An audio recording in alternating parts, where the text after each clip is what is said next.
Hammaga assalomu alaykum. Bu videomiz long savdolari, short savdolarini ochish, stop loss qo'yish, take profit qo'yish va risk management hisoblashda eng sodda usulini ko'rsatib o'taman sizlarga.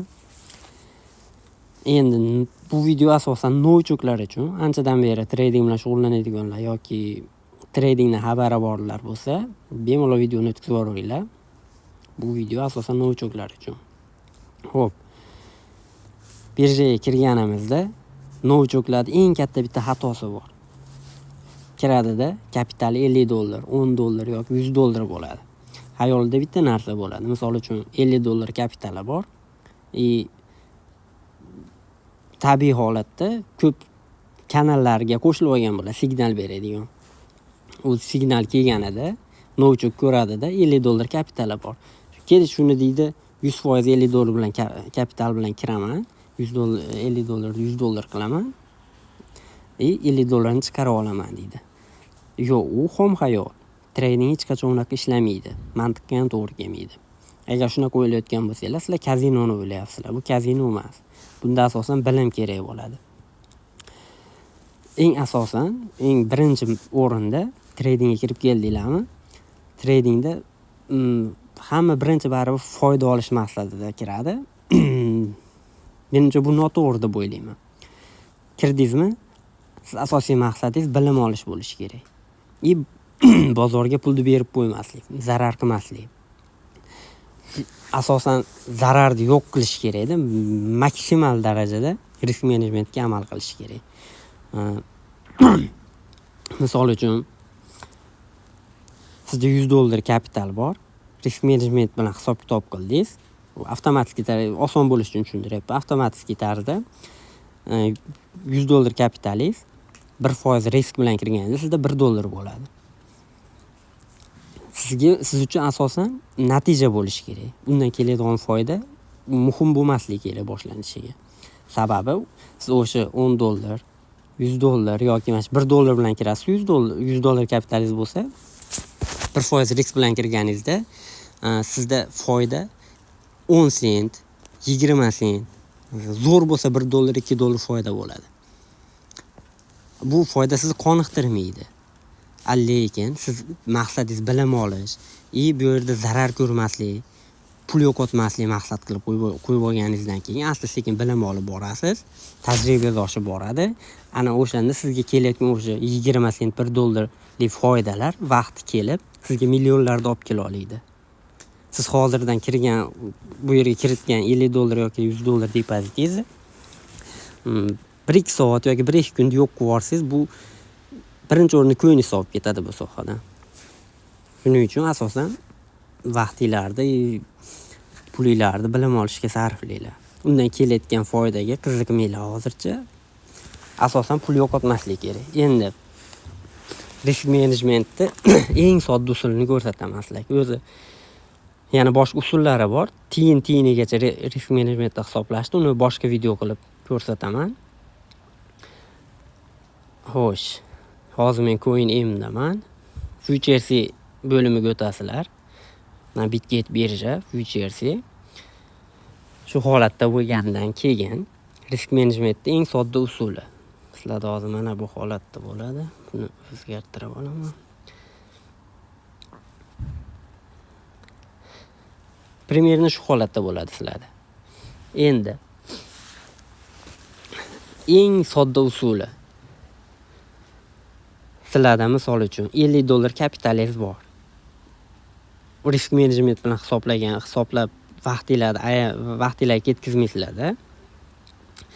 Bu holatda bo'lganda birinchi o'rinda e'tibor beradiganinglar bu yerdagi marja. Ikkita marja bor. Biz asosan cross marjadan foydalanishimiz kerak bo'ladi. Risk menejment hisoblaganda. Keyin ximiz 10x bo'lishi kerak.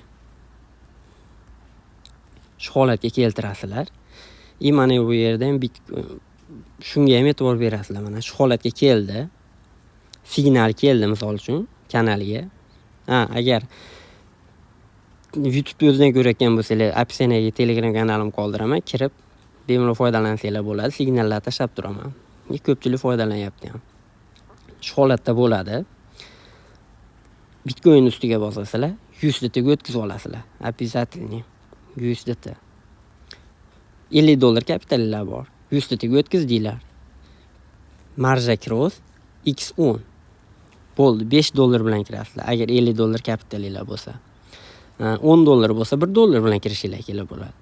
$100 bo'lsa $10 bilan kirsanglar bo'laveradi.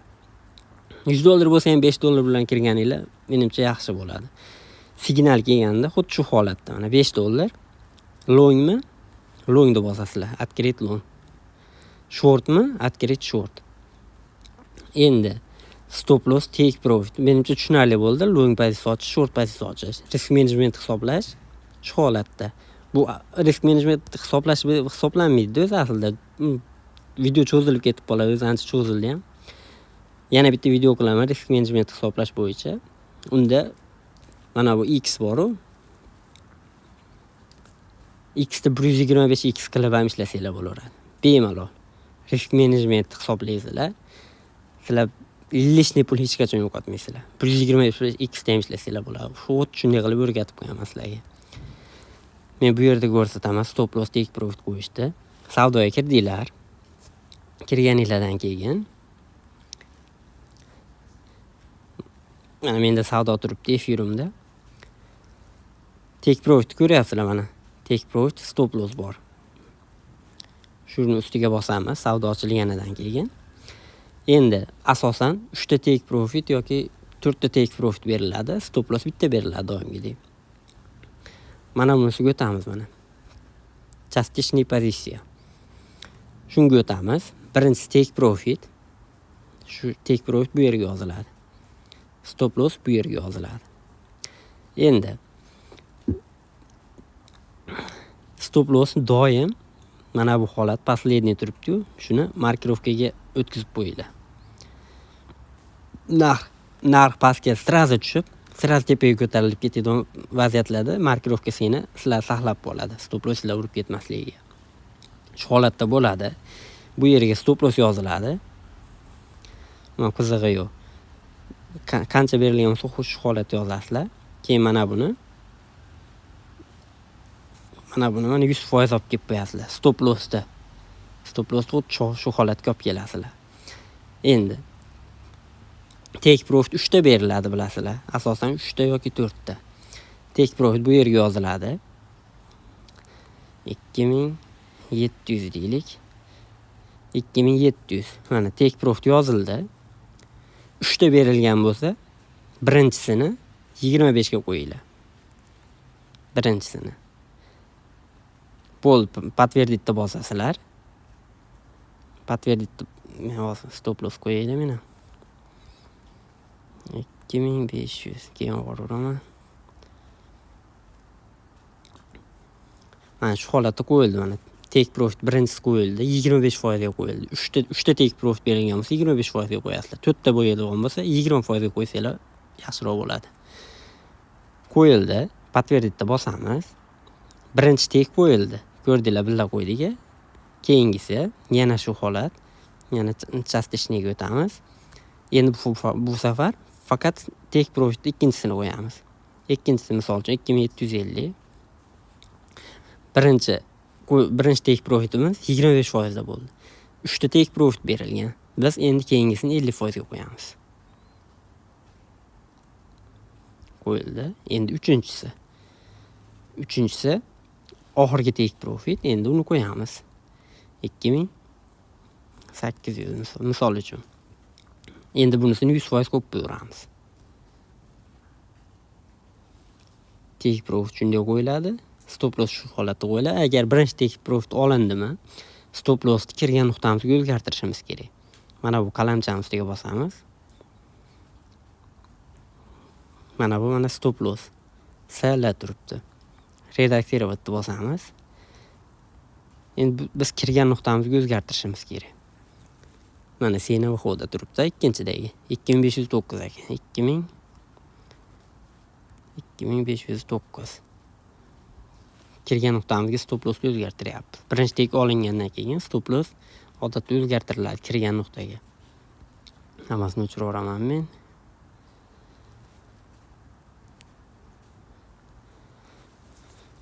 Bo'ldi, xuddi shunaqa gaplar. Hammasini eslab qoldinglar. Signal keldi kanalga. Kriptodan nom berilgan, misol uchun Dogecoin berilgan. Sizlar buni обязательно 100 ta tiqib olasizlar.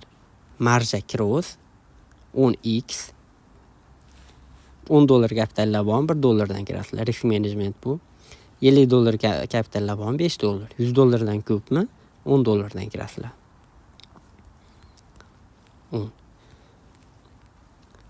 Xuddi shu holatda. Long paysami, longda bosasizlar. Savdo ochilgandan keyin take profit, stop loss hammasi qo'yib boriladi. Endi bu risk management hozir men sizlarga aytganimni hamma joyda ishlatib bo'lmaydi. Men sizlarga risk managementni mustaqil hisoblashda o'rgataman. Shunda oson bo'ladi. Hozir sizlarni miyanglar achitib olmaslik uchun oddiysini tushuntirdim.